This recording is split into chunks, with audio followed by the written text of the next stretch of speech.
ijoollee kana sagalee ta'uu qabdu jechuudha.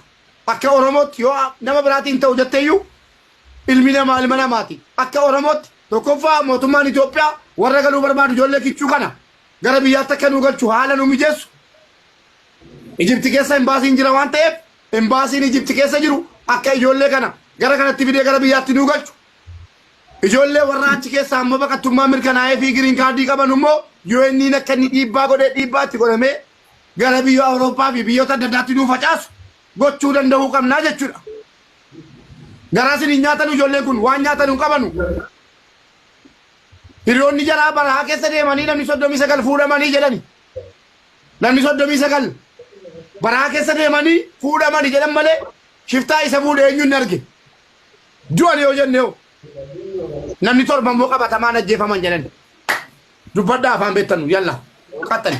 Koppiliinkiitti muddaa meesin immoo. Sheer argu. Warahmatullahi wabarakatuh. Akkam oltan nagaa oltani.